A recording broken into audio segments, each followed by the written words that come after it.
Com a abdicação de Dom Pedro I em 1831, seu filho Pedro de Alcântara, de apenas 5 anos, herdou o trono imperial.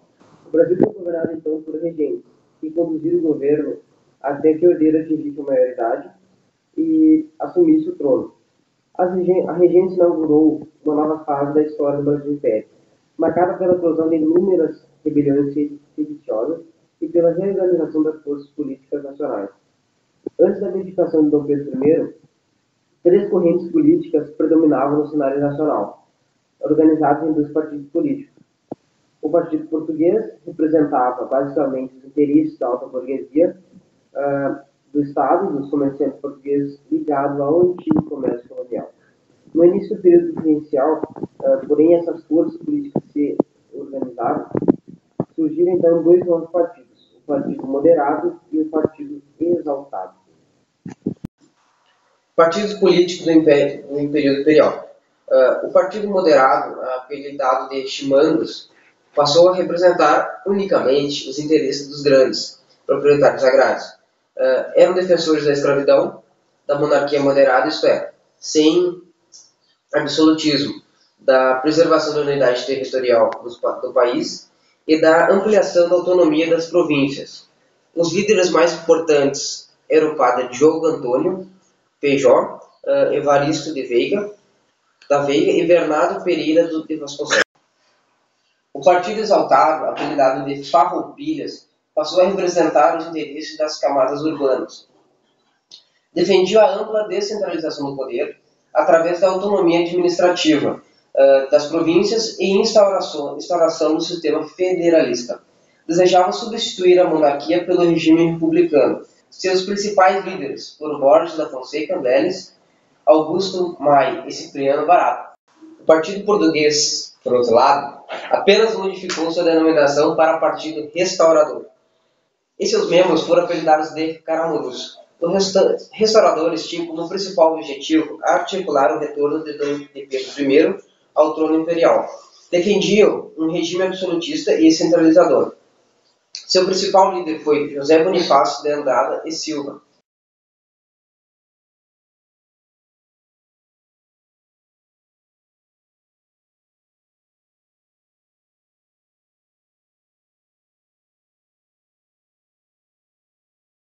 Da regência provisória e permanente. Após a abdicação de Pedro I, as 3 correntes políticas competiram para influenciar os rumos do governo imperial. O poder legislativo do Império ficou encarregado de eleger uma regência para governar o país. Instituiu-se então a regência trina provisória, com um breve mandato que abrangeu o período de abril e julho de 1831. Para ocupá-la, foram escolhidos os senadores Nicolau de Campos Vergueiro e José Joaquim de Campos e o brigadeiro Francisco de Lima e Silva. Sem mímica. Ao fim do mandato provisório, o parlamento estabeleceu a regência trina permanente. Foi composta por José da Costa Carvalho, Braulio Muniz e por Lima e Silva. Exerceram o mandato de 1831 a 1835. A regência trina permanente marcou a ascensão do grupo dos moderados ao poder. A figura de maior destaque desse período foi o padre Diogo Antônio Feijó, nomeado para o cargo de ministro da Justiça. Feijó criou em 18 de agosto de 1831 a Guarda Nacional. A Guarda Nacional foi um instrumento policial empregado para impor lei e ordem pública, reprimindo a violência e as constantes agitações populares e militares. Serviu aos interesses da oligarquia agrária, preservando as grandes propriedades rurais, a escravidão e reprimindo os movimentos oposicionistas ao governo regencial.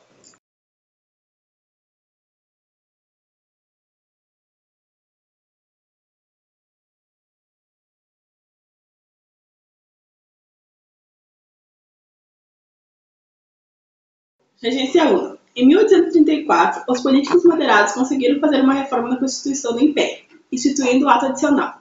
Por meio dele, ficou estabelecido que a regência trina permanente seria exercida por uma única pessoa, com mandatos de 4 anos. Surgiu então a Regência Una. O padre Diogo Antônio Feijó foi eleito para o cargo.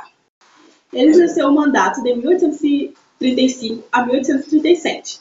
No transcurso de sua regência, Feijó tentou conciliar os interesses divergentes das correntes políticas do país, atendendo a algumas reivindicações dos setores oposicionistas. Sua regência, no entanto, foi marcada pela eclosão de inúmeras revoltas e rebeliões separatistas, que ameaçaram a ordem e a unidade territorial do Brasil. Em 1835, eclodem a cabanagem no Pará e a farroupilha no Rio Grande do Sul. Em 1837, a Sabinada na Bahia, responsabilizada pela onda de rebeliões, Feijó renunciou em 1837. O senador pernambucano Pedro Araújo Lima assumiu a regência e permaneceu no cargo até 1840. O político conservador adotou medidas de caráter regressista, interrompendo a tendência à descentralização, suprindo a autonomia política das províncias e fortalecendo o poder central. A Guarda Nacional, até então sob controle dos grandes proprietários agrários, foi colocada sob o comando direto do poder central. As revoltas e rebeliões provincianas foram duramente reprimidas.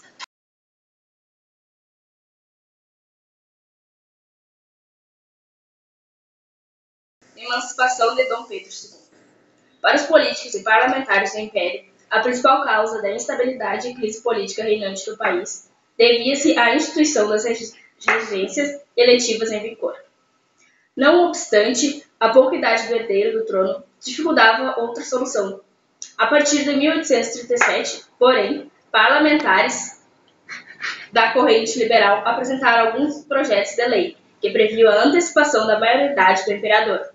Em abril de 1840, surgiu o Clube da Maioridade, cuja atuação resultou na emenda constitucional que antecipou a maioridade do imperador. Desse modo, com 15 anos de idade, Pedro de Alcântara foi coroado e recebeu o título de Pedro II. A coroação de Pedro II deu-se ao segundo reinado. Quando Dom Pedro II assumiu o trono, as forças políticas que atuaram no período regencial haviam passado por importantes transformações, que influenciaram a política partidária nacional do segundo reinado. A morte precoce do ex-imperador Pedro I, em 1834, havia levado à desarticulação e à dissolução da corrente política, representada pelos restauradores, agrupados no Partido Português. E dois novos partidos haviam surgido, o Partido Liberal e o Partido Conservador.